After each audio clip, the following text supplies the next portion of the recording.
Okay, this is Jimmy Jive, and you're listening to Motor City Rock Talk. Today, my guest is a legendary guitar player from the Detroit metropolitan area, the Ann Arbor area also. He's played with several artists over the years. Most recent project has been with a group called the Reeferman. Today, my guest is the one and only Bobby East. How you doing, Bobby? I'm fine, thank you so much, Jim. Well, it's great to have you here, and let's get started with a little background. Tell me a little bit about where you're from, how you got started in music, what attracted you to the guitar. Well, I'm from Detroit, Michigan, and being a very young lad, quite impressionable. I have an older brother and sister, and when I was, quite young, the great thing was to watch Beatles on television, so the Rolling Stone, the Beatles first on Ed Sullivan's show, as I am dating myself, but that's fine. But I guess you would say it was probably the first influence that I had to, music. I wasn't playing or anything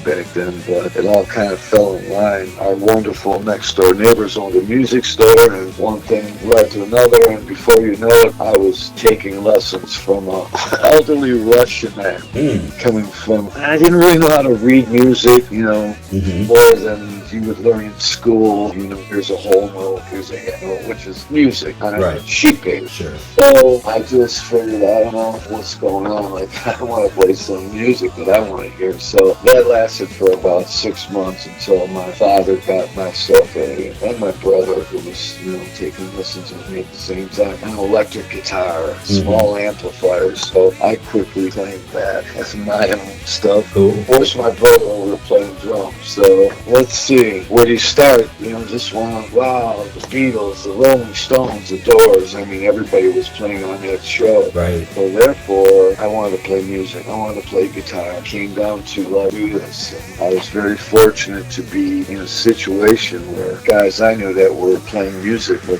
playing songs older than us. So it was easy going. Okay. Once, I had a guitar, blah, blah, blah, I was off to the races. And who would you say, I mean, you mentioned the Beatles, the Stones, the Doors, and all that. Who would you say, as a guitarist, would have been one of your first influences as your style developed or just playing guitar? I can break it down. I'll try and do this as, concise as possible. I used to, like I said, I taught myself how to play, by ear, like I didn't take any lessons or anything like that, besides the old Russian gentleman. But I had a thing where I could list my favorite guitars on my left hand. Jimmy Page, Jimi Hendrix, Eric Clapton, Jeff Beck, and my, not in order of choice, but my fifth guy on my list of great guitarists, a brother of mine now from Detroit, Mr. Carty. Oh, yeah. Who has a big history here in Detroit. But I didn't know anything. I didn't know that was him on Mitch Ryder. And I got a record that someone gave me from a band called Cactus. Yeah. It totally blew my mind. I mean, to the point I was just blown out. I mean, what can you say? He is like in great company with the other four guys that I mentioned. So I started, learning stuff off the records, learning these guys' songs, learning these guys' riffs. And, mind you, this is way before the internet. And here's how you play this. All you do is go to YouTube and it's all laid out there for you. So basically you got to learn yourself by ear, which I'm glad because I developed an ear. So I could eventually put myself in a situation where I hear something, I could hear it, I could play it. And I thought it was, in a weird way, a valuable lesson to be self-taught, your own ear and stuff. Didn't have to go to a weekly lesson or anything like that. Sure. All right, so yeah, it was those cats that, set me on my course, but what I didn't realize at the time is that besides the songs which knocked me out by everybody I mentioned, Clapton, Cream, that mostly his own solo stuff, like the Yardbirds and Page from Zeppelin, what a great band. But Jimi Hendrix, oh my God, what do I say? You had mentioned earlier and stuff that you'd gotten an electric guitar and a small amp. Do you happen to remember what kind of guitar and amp that was? That's kind of interesting. Of course. I even sometimes run across them on, eBay or whatever. I've even thought about even buying one. It was a Area Diamond guitar, which basically was a copy of a Stratocaster, a Fender Stratocaster. Okay. And that was a guitar, and the amp was, gosh, I don't even know, just not too loud of an amplifier, somewhere along the lines of a cheap Fender amplifier. Now, was that by choice, your dad, because he didn't want you playing too loud? No, just because he didn't think I was serious enough. Oh, I see. Okay. That was the biggest thing. Like, my father to me was, a great man and stuff, and he was very strict, and he just wanted to make sure that I was really into this. So, Right. therefore, that's why I have those kind of equipment. Right. Smaller burst down. I always say this. Let's go back to why do I have the small down equipment? Because it wasn't necessary to have any bigger. Right. And of course, the expense of getting some bigger equipment, especially in those days, would have been kind of rough. Did your brother continue playing the drums, by the way? He did for a while, but, he lost interest in it. A couple of years, had a band together, but it wasn't for him. Do you remember the first group that you started, the first group you were in? Myself? Yeah. Okay, yeah, that's a good question. I have a cousin. Guess there was a band that he was in that they needed to get a guitar player because the guy they had quit. And because I had a guitar and an amplifier, boom, I got in that band. And what was the name of that group? Do you remember? Yeah, it was called Blue Sod, S-O-D, That's cool. which I think he probably stole a sign somewhere, blue sod, a type of grass, but it sounded cool enough, Yeah. Like I said, you got to understand that I was like the young guy. I wasn't trying to make no waves or nothing, but I learned a lot from him, totally. The records that he hit me to and gave me, and it was great because he had a really good job in construction, so we started getting some really good equipment that I couldn't afford, but these are larger Fender amplifiers, basement amps, so pretty cool. Now, did you guys play anywhere at that time, or were you too young, or? We had a friend's house that we used to rehearse up in the attic, but gigs we might have done a couple of things which would have been nothing more than your backyard party kind of things, nothing major. I just heard from a lot of people back there starting out young, they would have been playing at, junior highs and just different things like that. Did you ever get to do that with that group? Well, not that group. That was coming down the road. We're way back to playing with my cousin and stuff. I see. But one gig that was pretty amazing, I mentioned that these older guys from Tucson, Arizona gave me Cactus album, which brings in Jim McCarty's group. We had a 3-piece band that we put together, guitar, bass, and drums, and we played at the Belle Isle Band Show. That was probably like the first biggest gig that I ever did. I say big because there was a guy that was playing in that band. Brother was in a band called The Fruit. We got to open up for those guys. And that was at Belle Isle? Belle Isle, yeah. So you got a skinny little frightened guitar guy playing, in front of all these people. I was so damn nervous, man. I think for the first 4 or 5 songs I played with my back to the audience. So, oh my God. Do you remember some of the songs you would have played back then? Was it like Beatles, Doors, that kind of stuff? Well, it wasn't Beatles as much as it was like played a couple of Cactus songs, which were very, very difficult to play. They did a song called Parchment's Farm, which was a song by Mose Allison, blues guy, but it wasn't played blues-wise, so it's electric guitar, like, wow. Right. Playing fast and loud. And then we did a couple Hendrix songs. We did a song called Astro, man. Oh, my God, I can't believe I'm remembering this stuff. Jimi Hendrix song. And then, played my 8th grade graduation. We did Fire by Hendrix. And so it's kind of crazy. Now, who would you say after that would have been your biggest group? Karen had mentioned, and I didn't know this, even from talking to Mike Skill, that you had played with Mike Skill in a band called the Motherfuckers. Quite a bit farther in the future. Oh my God, how profane. I know, I was going to say, how did that go over? Okay, well, let me tell you this. Let's go back to the Belle Isle Band Show. Okay, sure. All right. One day I get a knock at the door at my parents' house because I was like 16 and a half, and it was Mike Skill and his friend who ended up becoming my friend, and they were in a canoe paddling along the Belle Isle canoe ride areas that went right by the band show. So put 2 and 2 together. He saw me there and then found out where I lived, and we got together, formed a band. It didn't, for lack of a better name, Motherfuckers. Well, I can't believe Karen. You changed that after a while. I can't remember what you said you changed it to. It was called, we call ourselves the Bullets. Bullets, yeah. You know, which I thought was a really good band name. We had a logo and all that. That involved Jimmy Marinos from the Romantics and Mike Skill, and then the quest for a singer. Yeah, that was like weird and hard to go about. You know, you gotta have a singer. Yeah. So we had a few guys, but they weren't the right guy. And one of the guys we ended up that had the best talent out of them all was like in a bar band, cover band and stuff. He was quite good as a singer. He just ended up playing some bars that I was actually too young to be in. How old were you at that time? Well, I was like 17, something like that. So you were close, but I mean, in those days it would have been 18 to get in, right? But then, I kind of got in when it was lower to 18, and then when I turned 21, and they raised the age back up to 21. Now, where did you guys play in that group? What clubs were around that you played in that time? Signs of the Zodiac.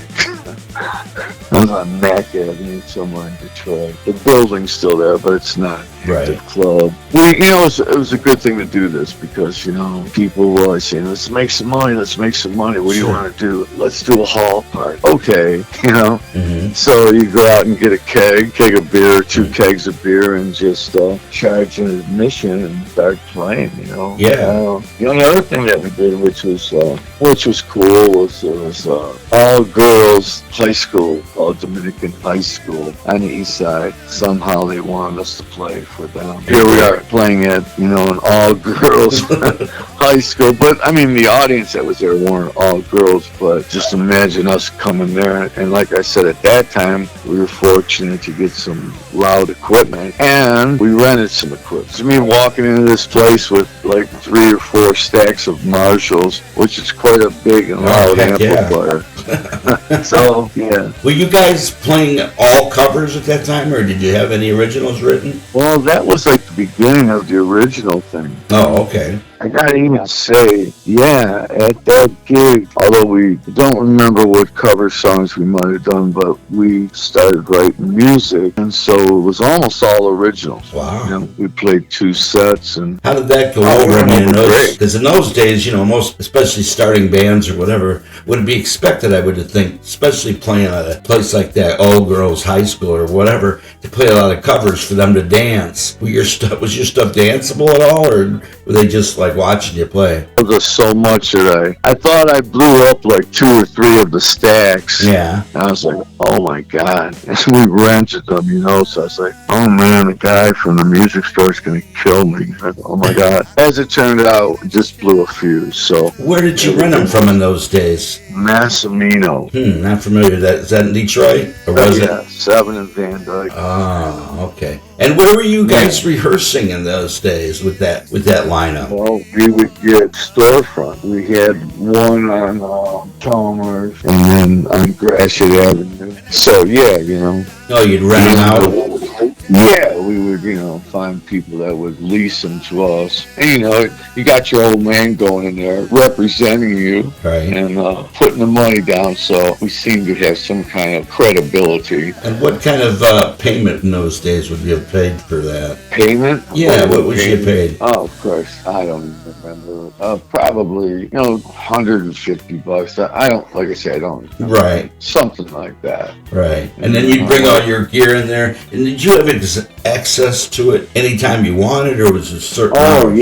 Yeah, we had our own key, and things started happening in the city. A lot of the white people were moving out of Detroit area, the east side where I come from. Right. So things started getting crazy. People would like just get bust into our joint, like that. I was like, wow, what do we do? So whatever. That's what happened to our one. As a matter of fact, there's a funny story. When we started rehearsing at this other place on Gratiot, all of a sudden these gentlemen were always over there, Italian persuasion. And it was a social club. And you can imagine what kind of social. And these guys were getting pissed off. Like, man, we're trying to play cards here. And it's just like, holy cow. And then I'll tell you one last story about that. That's not, about how shall I say this, about having a storefront Gratiot Avenue back in them days. Besides the social club, there was a law that came in where the Detroit police officers had to live in the city. Right. If you were going to work here. Well, the problem with that is a lot of them didn't want to live in the city. So they would get some of these joints that were rehearsal halls to me, but they were apartments for those guys.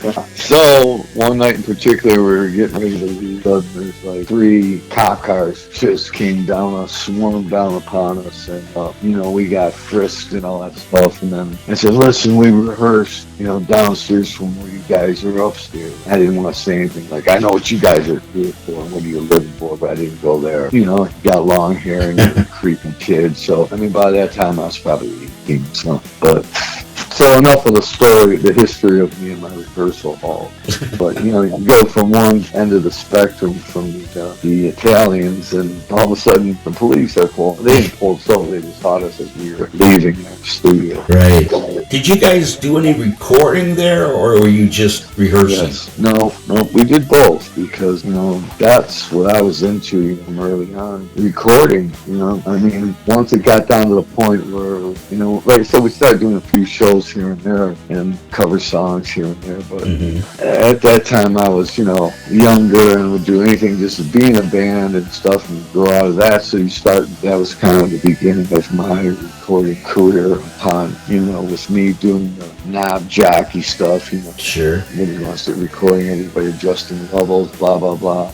Bought some equipment, started recording what we were writing. So are any of those songs still in existence? Are any of those around? Yeah, did you do anything with them? Yes and no. Early on, some things got put on the radio, but because we would DJ or whatever. But this is a little bit later on, so if I would stay some kind of chronological order. Yeah, let's kind of go that way then. You're going from rehearsal hall to rehearsal hall. You're writing songs, start recording. Once the opportunity to go into a major studio presented itself, that's what we went for. Had some help, financially. Sure. And what studio would that have been? Do you remember? It was where Bob Seger recorded. It was where Parliament Funkadelic recorded. Let's see, it's called Tampa Studio. It was on 11 and Van Dyke. Yeah, it was an awesome situation, especially for me because I had to figure out what I was playing. I would write things down and figure out what guitars I wanted to use. It was a work. It was projects. It was my love, my passion. That's where we were. That's when it started getting to be a situation where, what are we doing here, boys? So, how can I say this? I never was in the romantic. That band formed after we had split up, but Jimmy and Mike went off and did the romantic. I stayed with the singer and moved into a different band situation called The Toys. That band seemed to have some, connections and stuff. And cool thing about, here's a rehearsal hall. There was a theater called the Ramona Theater, which is on Gratiot and 6 Mile. So imagine us having access to this whole theater. Yeah. It's where we stayed. We lived in it. Had a great time. People like Leslie West, performed there. It was kind of cool. There was other places that I was too young to go to, like the Grandy Theater and all that. And then the East Town Theater had closed. It reopened and it closed. So this was kind of like the last, place to go to for those kind of gigs. Sure. And who was in the band, The Toys? Well, my friend Joey was on vocals. Joey Howland, a real dear friend of mine, a bassist, great vocalist. Frankie McVillery, he was just a great musician. Awesome dude. He was from Monroe, Michigan. We had, a couple drummers, but this one guy was named Mike. What can I say? Then you start getting some things, product on tape, and then you go to radio stations and people like Doug Podell and Steve Costin and those guys DJs they started out this station called W4, which became a country. Right, I remember W4. Before they went country, they were still doing rock roll. Yeah. ABX. Yeah, so too. they would play our music on the radio. And yeah, back when the jocks actually could do that and they could program their own music. What about ABX? Were you on ABX at all, or just more or less W4? I think at that point ABX was on its way out. Oh, I see. So it went from W4, and those guys moved to 101. Yeah, the riff. So we followed our friends and took care of it. Now, how long were the Toys together? Probably about 3 years. 3 years? Something like that, yeah. And so where did you go from there? What was the next phase? Phase was a really, really good phase. I enjoyed it. It was with Johnny Angelos, who's a singer that, he had, a few years on me. But he was looking to do something different, as well as myself. So we formed a band called The Reputations. Mm-hmm. So that was like, punk era, although we weren't really a punk band at all. But we played the music that I wrote with Johnny. And I mean, we had like a reggae song. I mean, blues was a real big influence on me. Because Johnny basically hit me to the blues. Because up until then, I was aware of the blues, but I was getting spoon-fed to me through the British band. Right. So he gave me 2 records. It was the very best of Muddy Waters, and then I can't remember the other. I can't remember the other record. God, when I heard that stuff, it just changed my life. That was the shit, Yeah, absolutely. I wish I could remember this other. It was the Muddy Waters band with Jimmy Rogers, who played in the Muddy Waters band. Yeah. But this was an album that was his stuff. He had some great songs.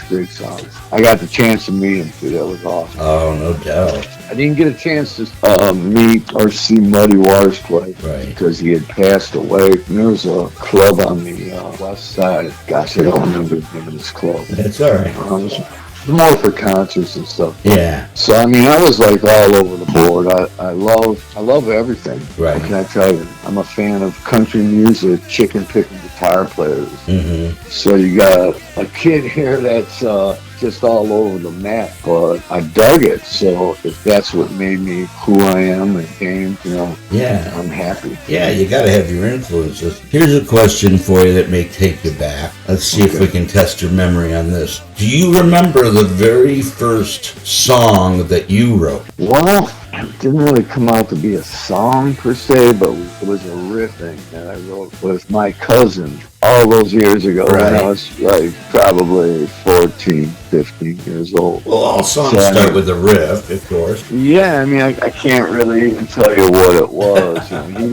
He was a singer. He played bass guitar, and I learned a lot from him. And he was like a Hendrix dude in a weird way. I mean, the way he dressed, but that was really like the first thing that I wrote. Well, as far as the first song I wrote, that's a rough. I thought I was going to test your memory. Yeah, well, it's not my memory, but where do I probably like when I played in the band The Bullets? We had a bunch of songs too that I had written, and whoever was a singer at that time is the guy that wrote the lyrics. Yeah, typically in those days. Yeah, because I figure, if I can write the music, then that person should write what he wants to bring to the play, what he wants to sing to, what he wants to put his ass in. Yeah. So, it'll be more real that way. Yeah. But there was an up-tempo song I wrote in the Toys called Can't Find the Time While She Waits. It was like a single that unfortunately we didn't put out. It was going that way, but, there's some creative differences and all that seemed to happen. But it was a good song. Steve Costan was playing it on the radio, Doug Podell. It was good. We did a lot of things for those guys too, playing Yeah. playing shows like opening up for Pat Benatar and Rick Derringer and stuff like that, you know. So they would play our music because they wanted to say, and along with Pat Benatar, whomever we did shows with, they'd say the music from the Toys, and then our song would be blasting in the background. So it was a thrilling thing. Where would you have been opening for like Derringer or Pat Benatar in those days? Well, there's a place in Grosse Pointe called the Punch and Judy Theater, which, I mean, I saw a lot of bands there. You know, Robert Tripp, they had a band called UK with Bill Bruford on drums. So shows there. Pat Benatar was at the Motor City Roller Rink, which is on 9 which both places are gone. Yeah, of course. Yeah, I mean, you know, they cram in a couple thousand kids, and you always had a full house to play to. It was awesome. So, what was the name of the group again that you said was after the Toys? What was it again? Oh, yeah, it was called The Reputation. Reputation. We were locally, very popular. So popular that we had a band house, and, later on after the gig, everybody wanted to go to a place and hang out all night. If we played on the west side somewhere, by the time we drive back home to our house on the east side, there'd be people sitting on our porch waiting to hang out. It's like, are you kidding me? But what do you do back then, I mean, the Reputations did some really great gigs. We played with Johnny Thunders from the New York Dolls. We're stepping into, or I am stepping into a different, stylistically arena. I mean, we weren't anything like the Sex Pistols, nor did we try to. We just played what we wrote. Like I said, one of them was a reggae song, a blues, inspired tune, some music that just he wrote that I wasn't writing things. So I learned a lot from that in the end. So did you tour with Kid Rock just in Europe, or did you tour with them over here? Came back here in the States and did a couple years. It was great. But in the meantime, or prior to that happening, is when I met the singer from the band Hemigod, even though that wasn't our name at that time. So playing with Kid Rock's band and working on Hemigod, and he was a part of that because he had us under, his label, Lava Atlantic. So I guess that's my second deal I signed. Yeah, so that lasted as long as it did, and there you have it. So, I mean, there's a lot of great people I met, like I mentioned.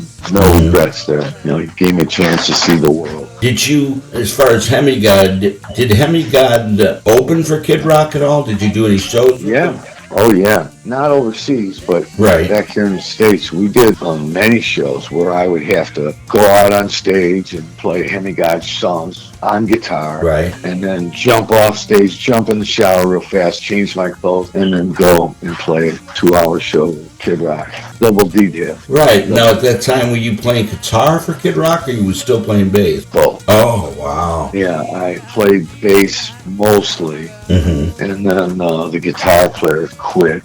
So the last part of the summer tour I did on guitar. Wow. So I mean, it was great. I mean, there was bands that they were opening for us. Right. Jethro Tull, Joan Jett, Def Leppard. That was pretty cool. I had a great time.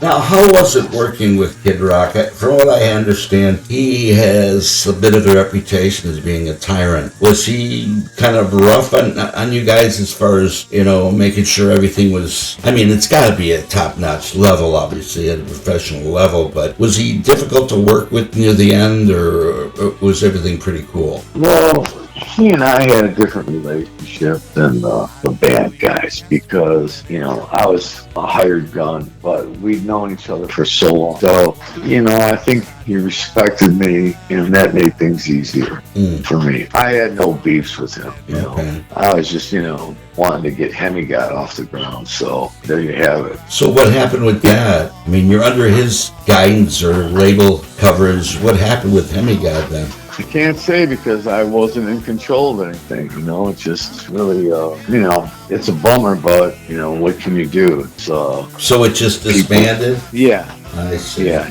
people got their money. I mean, I was well paid, don't get me wrong, Right. I was more interested in getting a record out. Did Hemigod record it all? Did they do a recording? Oh, yeah, we recorded. We were in the they were recording the album, and then, here comes the politics again, it's like they just, a new regime came in and he left, Kid Rock, left that label too, Right. so, but not to brag, but, I'm on some records, like one in particular, there's a song called Low Life, that's on this, I don't remember the name of the record, but it went triple platinum, so, I got a triple platinum record out of that, which is cool, to add to my Detroit Music Award winning labels. Yeah, I know you've won a lot of awards with Detroit. Yeah.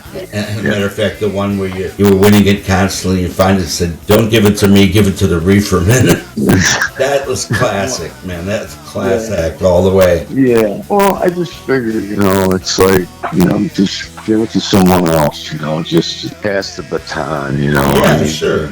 But I think I still got another one after that. Are you still, so the Kid Rock thing ends, the Hemigod thing ends. Are you still in contact with them? Are you guys still friends at all? Do you still talk once in a while? Well, yeah, it's like we don't hang out or Right, anything no, like I get that. We're friends. Like I said, we don't hang out. Right, I understand. I understand But, that. he's a good guy. He's a good guy. It's just, money is not everything, okay? Right. Yeah, you need it. We all need it, stuff. But, I'm very blessed to have a wonderful wife and 2 daughters, and one of my daughters is in music. She's got a band pretty well.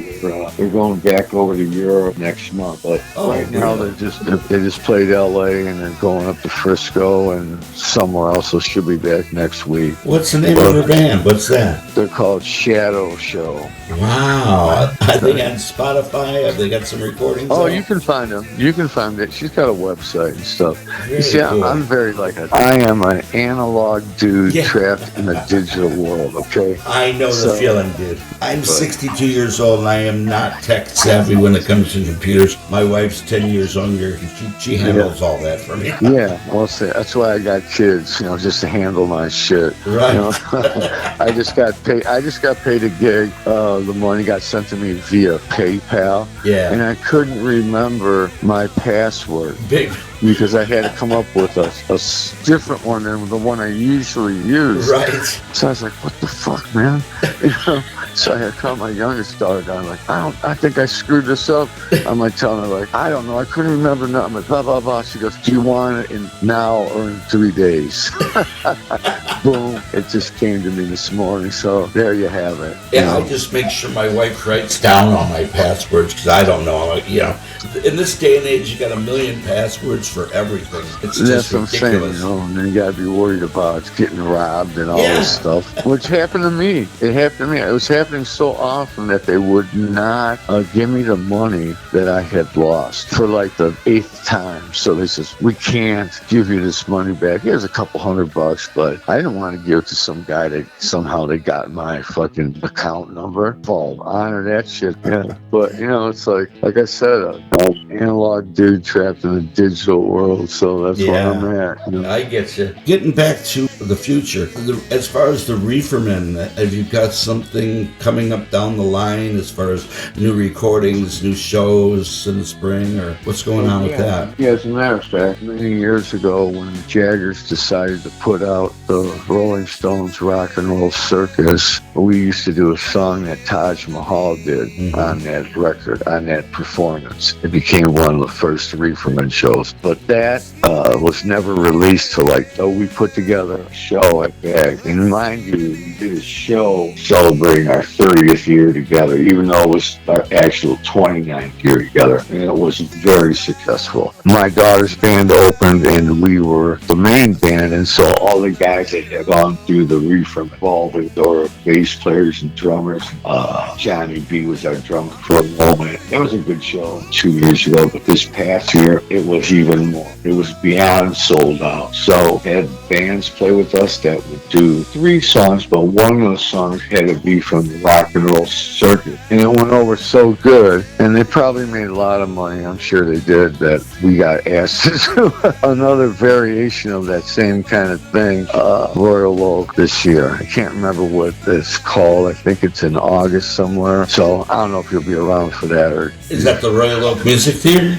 It's not at the Music Theater, but I can't remember what it's called. Well, you'll have it out. It'll be advertised. Yeah. Do you know what Guzzling Alley is? Mm-hmm. Oh, yeah. Yeah, they come and they put like a stage up, and we usually do that once a year, but this year they want us to recreate the Rolling Stones Rock and Roll Circuit, which for me is good and bad. I don't care if it's a paid gig. But there is a show coming up before that. I don't know who the guy is, but he's supposed to be yet another Hendrix guy impersonator. And that's that theater that's in Pontiac. Can't remember what that place is called. Damn. I don't really remember what it's called. It used to be upstairs there's a parking garage and stuff. Well, I'm sure that'll come out and stuff. I'll see that. Yeah. I'll see that. I mean, you're just asking for like shit that's... Yeah. Those would be the two things I could say more than your average speech to me. Anything as far as recording with the Reeferman? Anything going on with that or plans for that? Yeah. I don't really know at the moment, I mean, I'd like to, but we've got a couple songs in the can that we didn't use on the record. But yeah, I want to do something new. We'll have to see,